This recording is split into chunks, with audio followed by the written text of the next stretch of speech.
All right, well, I appreciate you taking this time to talk to me about this situation since you were a witness. Did you know what was going to happen the day that the armor was taken?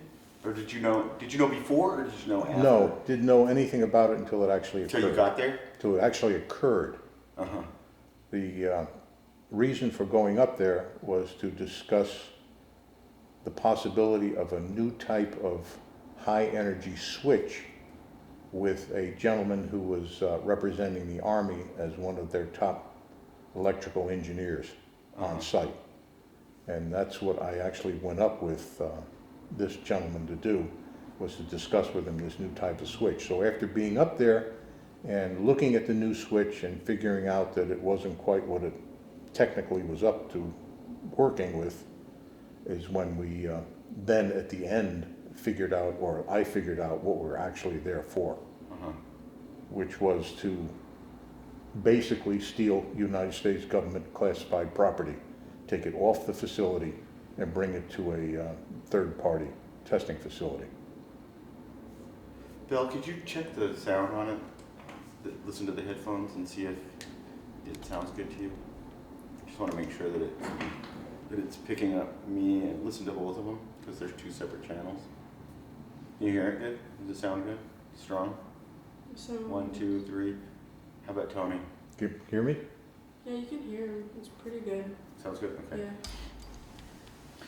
Okay, so so you were an eyewitness and an unwitting participant in espionage that took place at Picatinny Arsenal. So if you could just go through the, The actual tell me the facts? story. Yeah, tell me the story again from. Well, as I said before, I was. Maybe you can start with Hudson. You sure you want to use the word Hudson? Yeah, because they're in a bunch of the paperwork. Right? Okay, that's yeah, fine. I think they've been exposed. All right. Hudson Research had a lease in a building I owned locally in a town.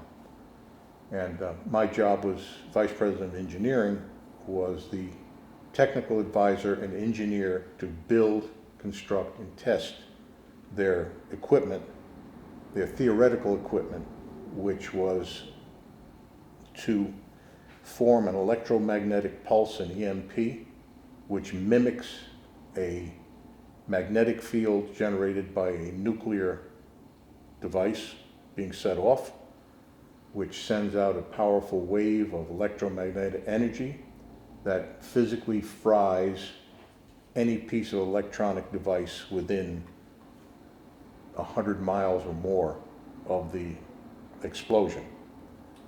The idea was that in case of a war, this device could be either fired out of a cannon or through a missile over a radar site or some other very critical piece of the enemy's electronic surveillance area, set off this pulse, which would basically short circuit every piece of electronics within this area, making their surveillance equipment, negatively affected. Useless, correct. So, that was the theory. so there were a lot of strange things going on at Hudson Research. Yeah, we were a classified operation, and we were doing a lot of very, very strange, high energy testing, within this building. But the building was large; it was 24,000 square feet, and we were using every inch of it.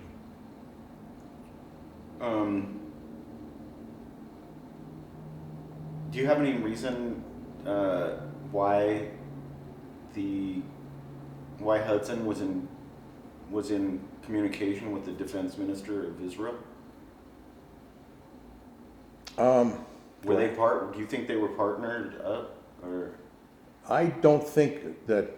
I think we were running two operations there, and the operations were almost like a false flag operation.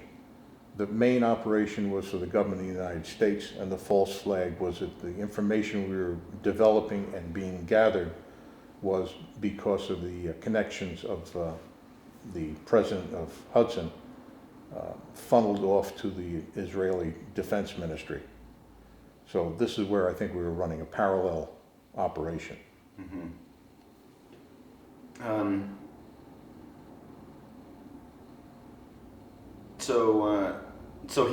So this guy was renting a building from you, Correct. and then at some point he fell behind in Oh, rent? he always fell behind in the rent. He always fell behind in rent? Yeah. Do you know where his money was coming from?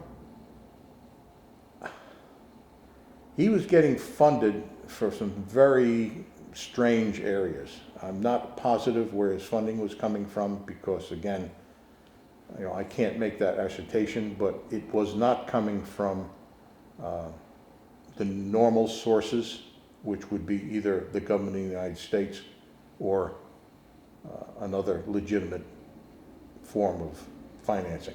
Mm-hmm. My personal impression was he was funded outside the continental United States for part of the stuff, because we were in operation for 4 years. So you ended up at some point seeing a letter or email? I did, yeah. He was actually quite bragging about it one day. He took me in the office and said, don't worry about everything. We're going to get fine. I've got money coming in, and here's, look, I got emails from the Israeli defense minister telling me how wonderful I am and thank you for the information and everything going on. At that point in time, he thought I was a very strong ally of his, Mm-hmm. and didn't hesitate bragging about his connections to foreign governments. So then tell me how you ended up getting to Picatinny, and how that situation, did Hudson have anything to do with that? Oh, absolutely. Okay. Yeah, absolutely. So if you could tell me all about Picatinny and how that situation. Well, we had built several pieces of equipment for testing, and one of the test sites was Picatinny Arsenal, and the other was Pax River Naval Air Station. And occasionally I would take up a piece of equipment to Picatinny with this gentleman in tow. Of course, he was actually, the head of the thing. And I would set it up, and we would test equipment, and they had test facilities there. So as we progressed with the process of building and developing these EMP devices, Picatinny was quite aware of what we were doing. And at the time, I didn't realize that there was something else going on at Picatinny that had very strong connections with other governments outside the United States that later proved to be, true with the thing. So again, we were testing equipment, and my personal impression is, after the fact, is that we were doing that for, again, the false flag. Mm-hmm. So we were getting information that was useful to rebuild and build new equipment and test different devices, and they were getting information on how far we had progressed and what we were doing, technologically wise, so they could improve on their end of it also.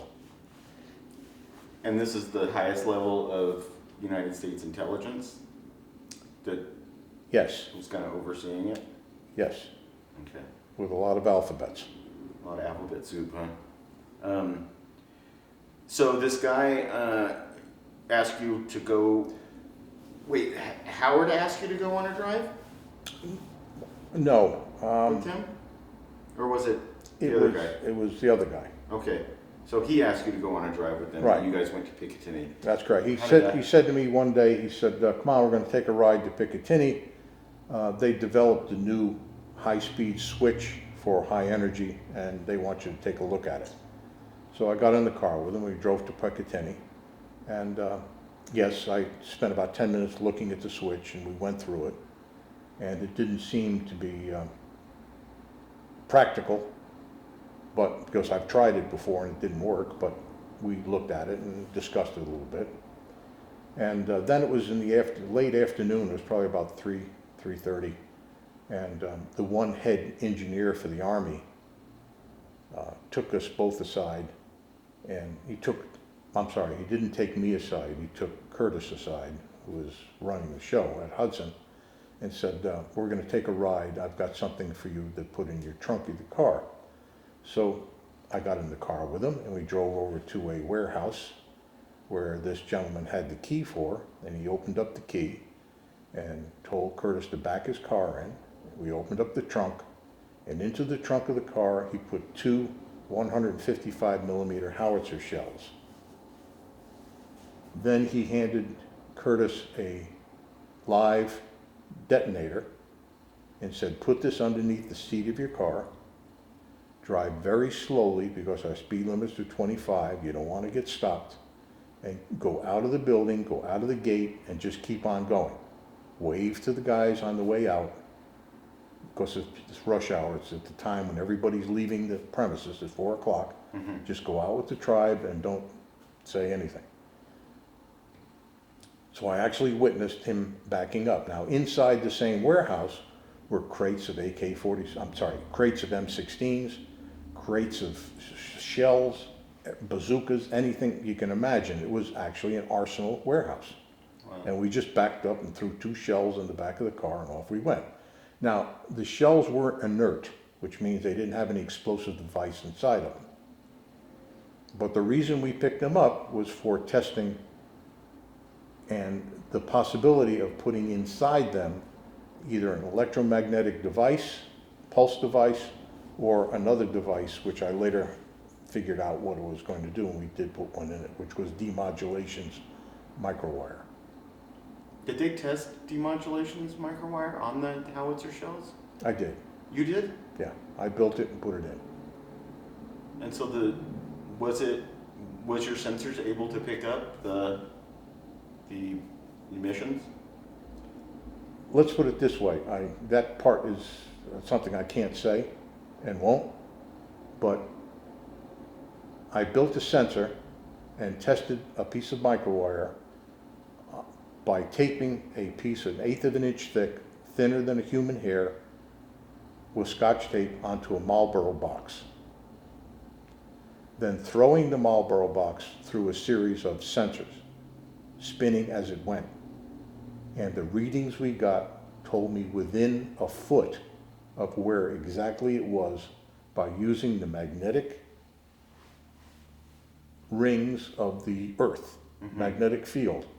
And it could differentiate between the magnetic pulses being built within feet. Wow. So you could actually track this anywhere then, as long as As long as it's spinning, moving. it must be moving to generate enough electricity to send back a signal. That's correct. But It's if you, let's say you have it in one orientation, right? And then you start to walk with it, that's movement that as it goes through the magnetic field of the Earth. it doesn't matter. It would pick it up. Right. Okay. So we had a lot of, looking at it, I said to a few of the design engineers and wrote a report on the fact that this would be great. You could put it in an eighth of an inch of it could be inserted into a United States bill, a $100 bill, let's say, and it would give you enough information as on a barcode. It would tell you where the bill was made, the denomination, where it wound up, and you could track it almost like a GPS device. So you're talking about something where money is funneled all over the world on drugs and everything else. If every one of these $100 bills that were manufactured legitimately by the United States had a tracking device in it,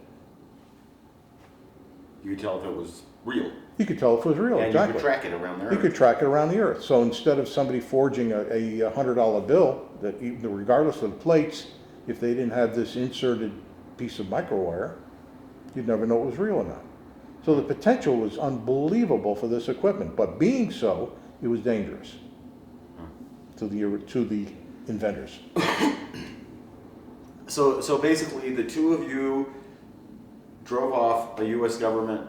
Property, stealing U.S. government property, and more importantly than that, the shells were inert, which means they were not dangerous, but the warhead, the actual proximity switch that sets them off, was a piece of classified information, because anybody getting that could re-engineer it and perhaps improve on it and do something else with it. Okay, so after that, Birnbach drove back to Hudson? Drove back to Hudson, we unloaded the equipment into the shop, and the next day I was ordered to start developing it out to EMP and to microwire. And these testing. orders came from, Burnback, okay. who probably got them through either a defense contractor on either side of the fence. So, so this technology that demodulation had developed, did they want to test that also in these? Oh, yes, absolutely. That was the main prime, that was the prime concern. It wasn't the EMP device. The prime concern was testing this thing, demodulation. So they wanted, they're basically trying to just convert it into all types of military Well, applications. the theory was that, and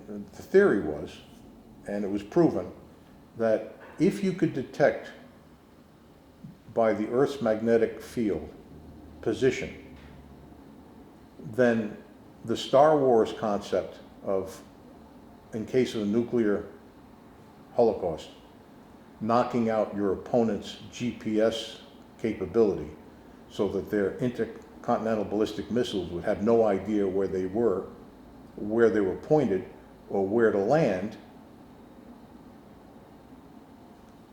If you didn't need that, if you had everything internal guidance inside these missiles that didn't rely on GPS, then the Star Wars concept is moot. So basically you could take a little part of this, put it into a nuclear warhead missile. Right. And the spinning of the missile would generate enough electricity going through the magnetic fields to drive internally inside that missile itself a guidance device. So you could almost program like a magnetic signature for a city, and then it would home in on that city? Or... You don't need to do a signature. Every city has a longitude and latitude. Can you program it to... Without hesitation, because the magnetic field is different between one longitude and another, and one latitude and another. It's subtle, but there is a difference. So if you had a piece of equipment that could tell that difference, you don't need anything. All you have to say to it is, this is the longitude and latitude I want it to go. That relates to magnetic field of this versus that. All you need to do is measure the magnetic fields, then it can say, okay, if I need magnetic field minus this, I have to go in that direction. If I need it in plus, I need to go the other direction. Wow. But it could do its own internal guidance. That was the scary part about this technology. If you had this technology and you did not need satellites for direction, nobody could stop your missiles. Nobody. Do you think this has been instituted in the nuclear program, or do you think that they haven't taken it far enough to... I have no idea how far they've taken it, but they know it's there, and I wouldn't doubt by a heartbeat that somebody's either working on it right now or they have it.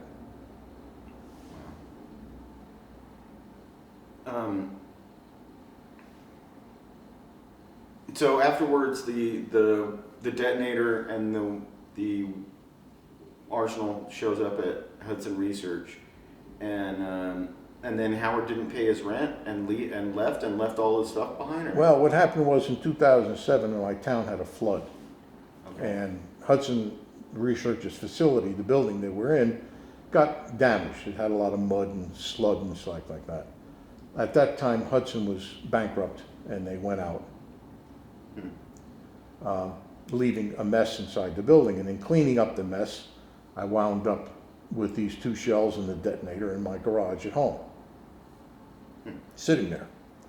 And it was only years later, in talking with the head of demodulation, that we started talking about old times, and I mentioned to him that I still had these things, that, by the way, another defense contractor wanted them returned, and they were after me to return it to them many times, which I refused to do, because I didn't trust them either. And my impression was at the time that they wanted me to return these things because they wanted the evidence buried. without any indication that they actually existed. So then what happened? You showed these to the, I showed these to the head of demodulation. He took a picture of them and he sent them off to the FBI, unbeknownst to me, wanting to know why these things weren't, being. he sent the pictures to the FBI or? I don't know who he sent the pictures to. He sent the pictures to somebody, to his either legal department or his legal lawyers or somebody. And any event, I'm not positive who he sent them to. You'd have to ask him. But all I know is I get a phone call one afternoon from the FBI field office in a certain town that adjoins me. And they said they wanted to come down and pick up this equipment. And I said, no problem. So come on down. They show up at 11 o'clock at night, 3 cars, 2 FBI vehicles, and 1 local bomb squad, because they weren't sure whether they were, I assured them they were inert, but to be safe, they sent down their own bomb squad. Took one look at the shells in question, put them in the bomb squad. They gave me a receipt for 2 shells and 1 detonator, live, and then started driving off. As they were driving off, the head guy from the FBI was shaking my hand and saying goodbye, and I asked him very specifically, I said, there's one question you never asked me. How did they become in my possession? And he looked at me very sternly and said, I was told not to ask. And that told me everything. I shook his hand, said bye-bye, and off he went. Wow. I understand that the shells were put in inventory somewhere as evidence, and later on, when the head of demodulation asked where they were, he was told for some reason they got disappeared. They don't know where they went. Lost in the paperwork, huh? Lost in the paperwork, exactly right.